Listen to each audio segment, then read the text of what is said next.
오늘 주신 하나님 말씀은 에베소서 4장 13절 말씀부터 15절까지 말씀입니다. 에베소서 4장 13절에서 15절 말씀, 신약성경 314쪽입니다. 우리 다 같이 한 목소리로 봉독하겠습니다. 시작.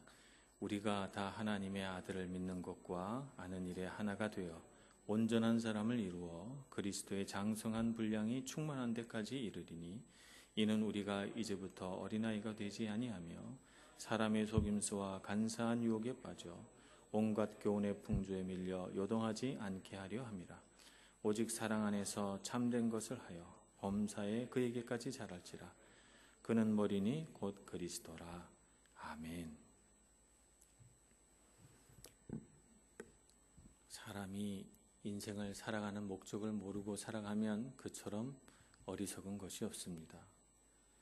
내가 왜 태어났는지, 내가 왜 이 세상을 살아가는지 그 이유에 대해서 분명히 아는 자만이 인생을 복되고 어떤 분명한 목적의식을 가지고 살아갈 수 있고, 그래야만 사람은 행복합니다. 오늘날 많은 사람들이 목적이 없이, 인생의 방향이 없이 그냥 세상에서 이렇게 하면 좋더라 하는 데 따라 휩쓸려 가고, 오늘 말씀에 따라 보면 세상 교훈의 풍조에 휩쓸려 가고, 또 자기 마음의 욕심에 이끌려서 내 마음에 바라는 대로, 내 마음의 소원이 닿는 대로 그렇게 살아가다 보니까 사람이 문득 인생을 살다가 굉장히 허망하다 하는 것을 느끼게 됩니다. 인생의 허망함은 곧 우리에게 무엇을 가르쳐 주는가 하면 내가 목적 없이 살아가는구나 하는 것을 우리에게 가르쳐 줍니다. 많은 사람들이 인생의 어떤 시점에 참 사는 것이 헛되다 하는 것을 느끼게 되죠. 그래서 우리는 분명한 목적을 알아야 되고, 그 우리 인생의 목적이라고 하는 것은 우리가 가끔씩 생각해 보는 것이 아니라 항상 우리 앞에 놓고 우리가 묵상해야 할 주제 중에 하나입니다. 그러면 우리는 그리스도인으로서 어떤 인생의 목적을 가지고 살아가고 있는가? 가장 크고 원대한 목적은 하나님을 기쁘시게 하는 것입니다. 우리가 무슨 일을 하든지 하나님을 기쁘시게, 하나님을 어떻게 하면 기쁘시게 할까? 내가 예배를 드리면 하나님 기쁘실까? 내가 하나님 앞에 찬송을 드리면 기쁘실까? 내가 선한 일을 하면 기쁘실까? 내가 하나님 앞에 어떤 일을 해서 주의 나라가 확장되도록 하면 기쁘실까? 우리가 이런저런 생각을 하면서 하나님을 기쁘시게 할 방법을 찾고 하나님의 그 웃는 얼굴을 우리가 본다면 그처럼 우리의 인생이 소망 있고 기쁨으로 가득 찰 수가 없을 거예요. 그래서 우리의 가장 원대하고도 첫 번째 되는 우리 인생의 목적은 하나님을 기쁘시게 하는 것입니다. 두 번째는 우리가 나 혼자 사는 것 아니기 때문에 우리가 그리스도인들과 함께 연합하여 하나님 나라의 공동체를 만드는 것, 그래서 하나님 아버지를 우리 주로 모시고 그 아래에서 모든 자녀들이 하나의 가족이 되는 것, 이것이 우리가 이 땅을 살아가는 두 번째 목적이 됩니다. 그래서 우리의 가정 안에서 그리스도인의 공동체가 형성이 돼야 돼요. 가정 안에 하나님의 나라가 이루어져 있지 않으면 불행한 것입니다. 그래서 우리 가족 안에 하나님을 아버지로 하여 아름다운 사랑의 공동체가 형성이 되고 온 가족이 함께 신앙생활을 하면서 하나님을 높이는 그런 삶을 살아가는 것이 우리의 두 번째 목적입니다. 더 크게는 우리 교회라고 하는 공동체 안에서 우리가 하나님의 나라를 이루는 것이고, 이런 믿음의 교회 안에서 우리 모두가 다 하나님의 가족이요 하나님의 자녀라고 하는 것을 새롭게 깨닫게 되고, 서로 하나 되고 연합하고 또 연대에 나가서 하나님의 나라를 이루어가는 선하고 아름다운 방법들을 배우게 됩니다. 더 나아가서는 우리가 살아가는 이 세상을 하나님의 뜻대로 만들어가는 것이죠. 하나님의 나라를 이 땅 위에 이룩하는 것입니다. 그래서 법과 또 사회 도덕과 또 또 경제 가치와 여러 가지 영역에서 문화와 예술 각가지 분야에서 우리 기독교인들이 하나님 나라의 선한 것들을 발현하고 스며들게 하고 선한 뜻을 이루어내서 우리가 살아가는 이 세상이 믿음의 공동체가 되도록 하는 일, 그래서 하나님의 나라가 우리가 살아가는 이 땅 위에 이루어지도록 하는 일이 우리가 이 땅을 살아가는 두 번째 목적이 됩니다.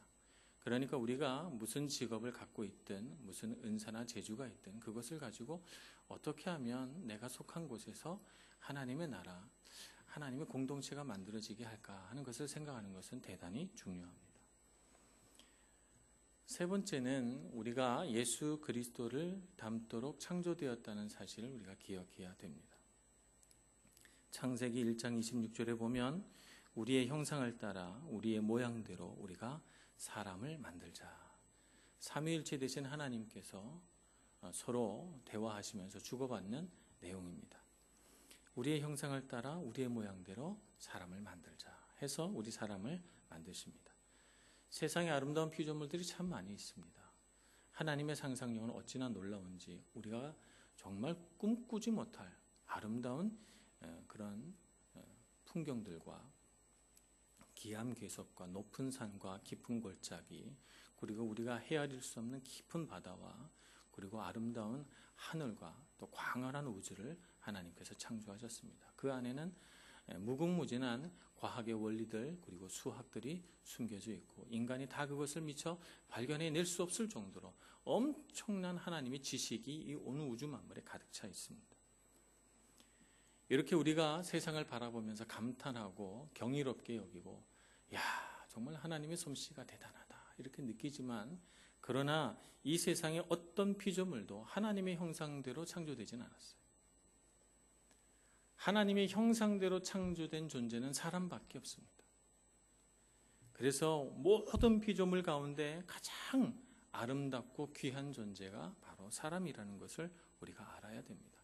왜냐하면 우리는 하나님의 형상대로 하나님의 모양을 따라 창조된 존재이기 때문에 그렇습니다. 이것이 얼마나 큰 특권이에요. 이것이 얼마나 대단한 자존감을 우리에게 줍니까? 우리가 이런 대단한 가치를 지닌 사람이라는 것을 우리가 알아야 되고 그래서 우리 자신을 귀하게 여길 뿐만 아니라 다른 사람도 귀하게 여기는 마음을 가져야 됩니다. 하나님의 형상대로 창조됐다라고 하는 말에는 여러 가지 것들이 함축되어 있습니다. 첫 번째 의미는 하나님의 형상대로 창조됐기 때문에 우리는 영적인 존재라는 의미가 됩니다. 왜냐하면 하나님은 영적인 존재이기 때문에 그렇습니다.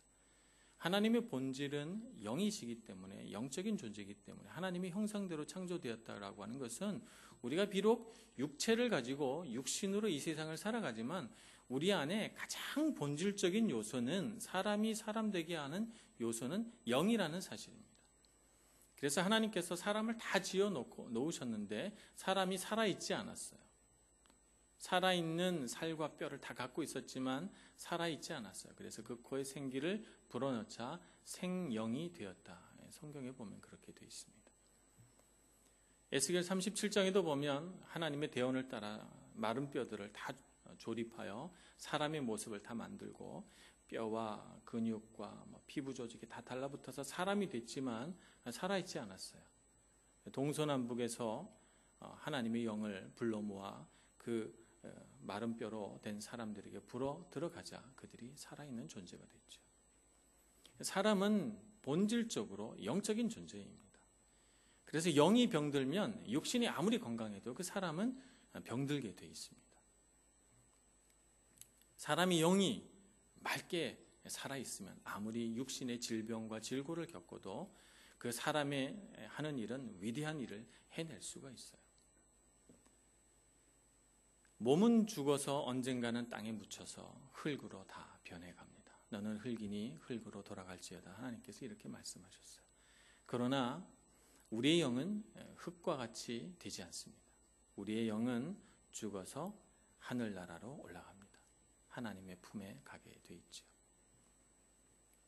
그래서 우리는 이 세상을 살면서 물론 우리의 육체도 돌봐야 되지만 결코 영을 소홀히 해서는 안 됩니다. 우리가 영적인 존재이기 때문에 그렇습니다. 많은 사람들이 육신은 돌볼 줄 알면서 영은 돌보지를 않는 어리석은 삶을 살아갑니다.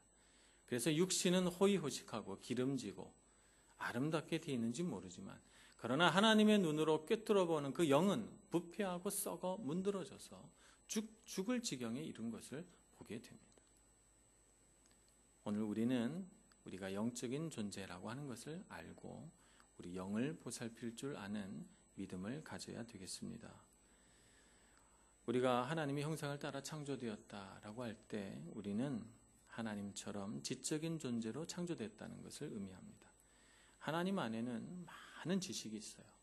그래서 우리가 하나님의 그 지적인 능력을 그대로 이어받아서 우리도 생각할 줄 압니다. 논리적으로 생각하고 우리는 어떤 문제가 생기면 문제를 우리가 열심히 사고해서 풀어나가는 능력을 갖고 있습니다.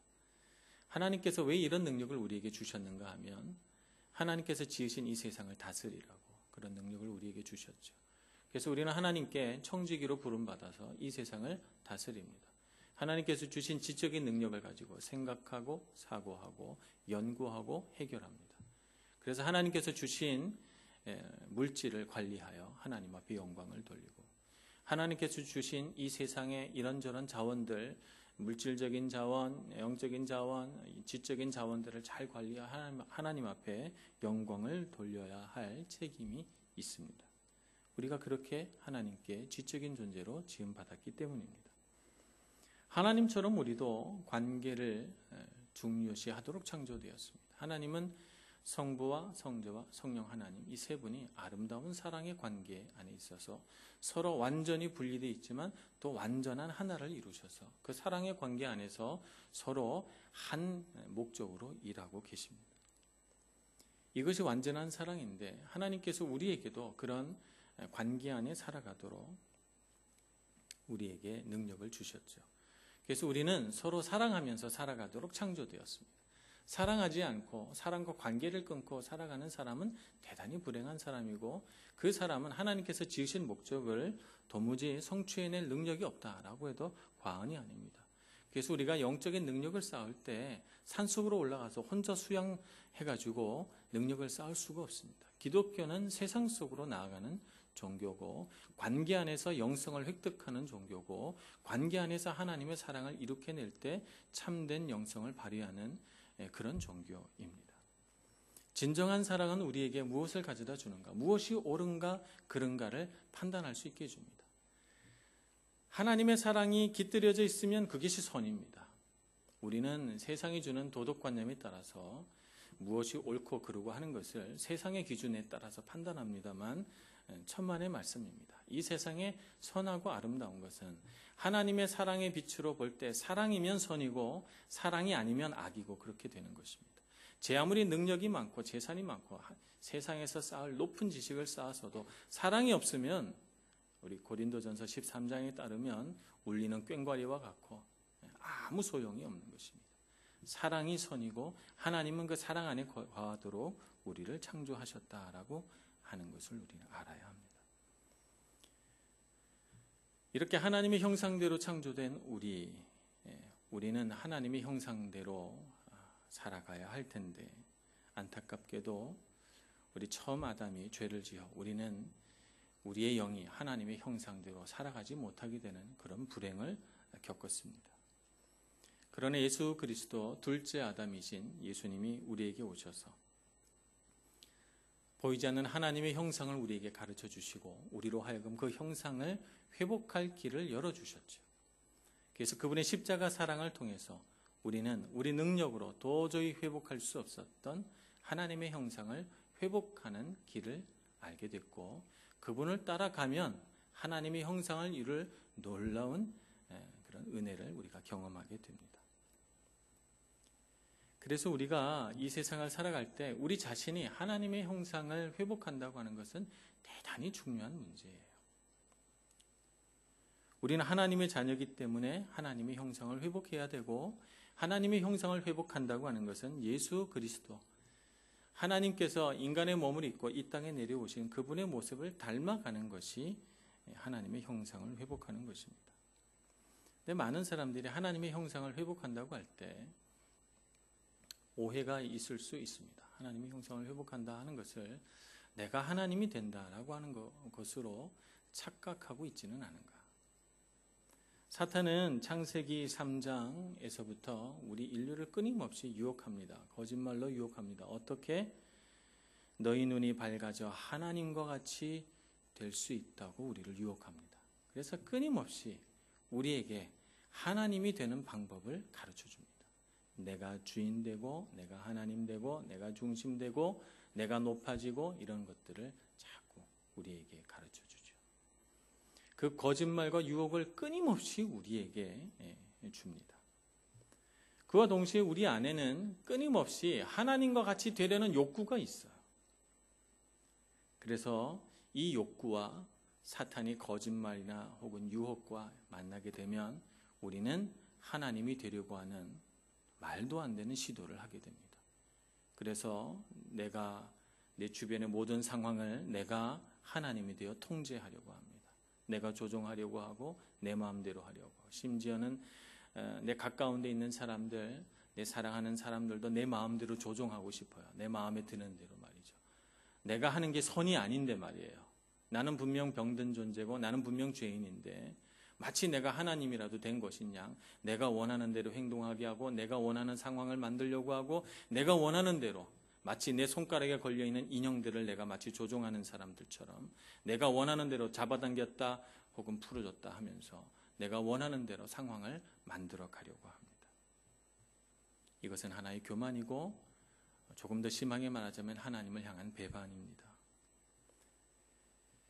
우리는 절대 하나님이 될 수도 없고 또 하나님이 아니라 어떤 신도 될 수 없는 존재입니다. 우리는 유한한 존재고 우리는 하나님이 아닙니다. 우리가 할 수 있는 능력이라곤 주님께서 주신 은혜를 따라 예수 그리스도를 닮는 것, 그것밖에 없다는 것을 우리는 알아야 합니다. 오늘 에베소서 4장 본문의 말씀 뒤에 보면 22절부터 24절까지 말씀이 있는데 같이 한번 읽어보겠습니다. 에베소서 4장 22절부터 24절까지 시작. 너희는 유혹의 욕심을 따라 썩어져가는 구습을 따르는 옛사람을 벗어버리고 오직 너희 심령이 새롭게 되어 하나님을 따라 의와 진리의 거룩함으로 지으심을 받은 새 사람을 입으라. 아멘. 하나님께서 우리의 삶에 대하여 갖고 있는 계획이 바로 이것입니다. 옛사람을 벗어버리고 새 사람을 입으라는 거예요. 하나님을 따라 의와 진리의 거룩함으로 새 사람을 입으라는 것이죠. 하나님께서 우리에게 주시고자 하는 삶은 평안한 삶이 아닙니다. 평안한 삶이 아니라 예수님과 같은 인격과 성품으로 자라나는 삶을 우리에게 바라십니다. 많은 그리스도인들이 잘못 생각하고 있어요. 물론 하나님께서 우리에게 풍요로운 삶을 약속하셨고 예수님도 우리에게 풍성한 삶이 기다리고 있다고 우리에게 말씀하셨습니다만 그것이 인격과 성품의 성장 없이 풍요로운 삶을 누린다는 말이 아닙니다.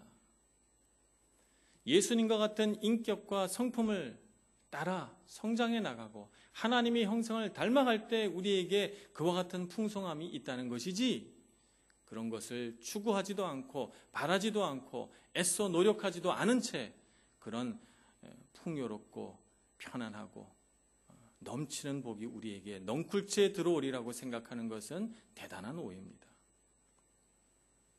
우리는 성장해야 합니다. 예수님의 인격을 닮아 성장해야 됩니다. 하나님의 성품을 담는 사람이 돼야 합니다. 그래서 우리가 계속 성장해 나갈 때 우리가 바라지도 않았던 풍성함과 충만함과 여유로움과 평안함이 우리에게 찾아오는 것이지 우리 평안한 삶을 얻고자 막 길을 쓰고 애써가지고 그것이 찾아오지 않습니다.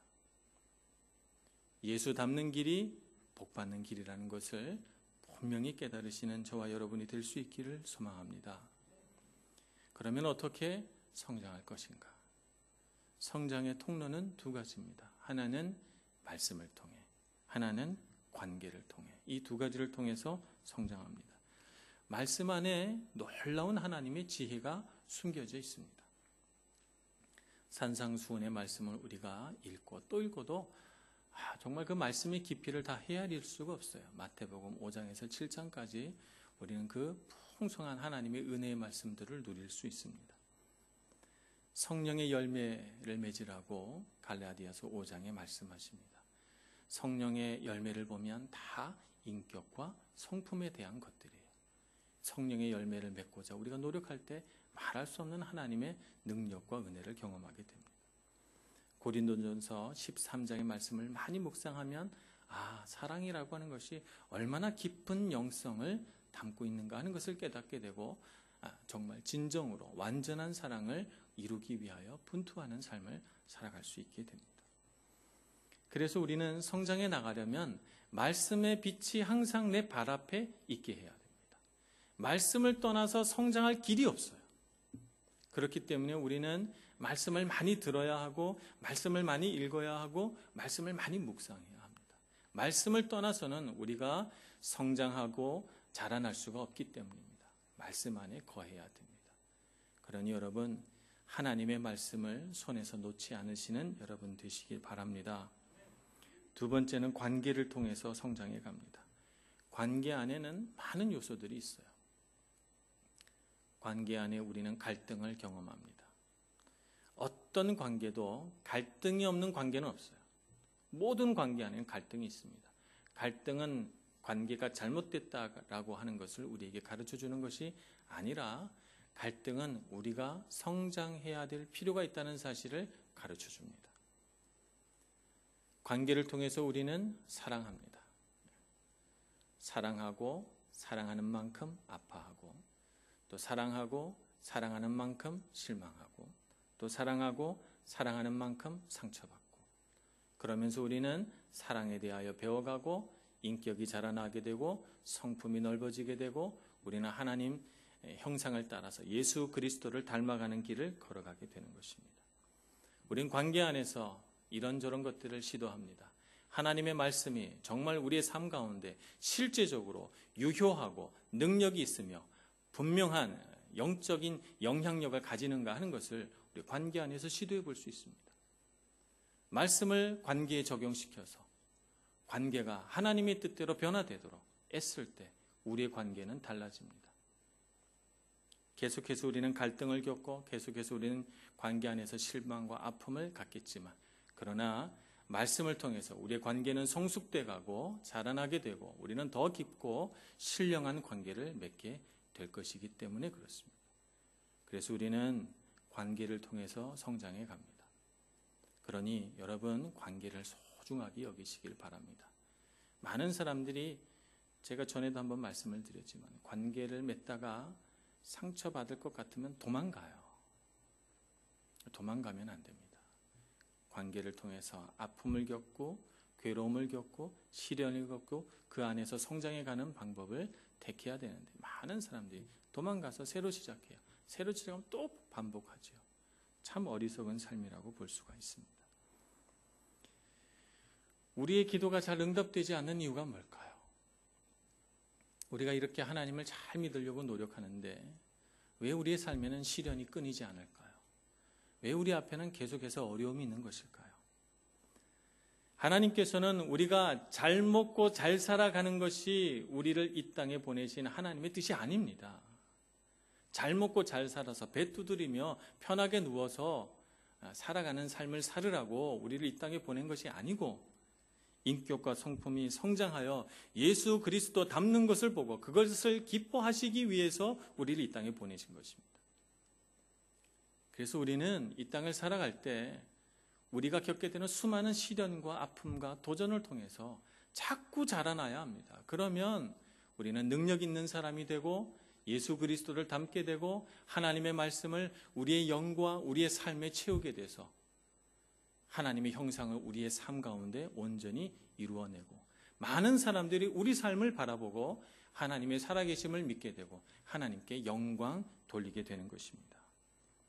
그러니 여러분 도전과 시련을 담담히 받아들이셔서 믿음으로 또 하나님의 말씀으로 극복해내는 저와 여러분 될 수 있기를 소원합니다.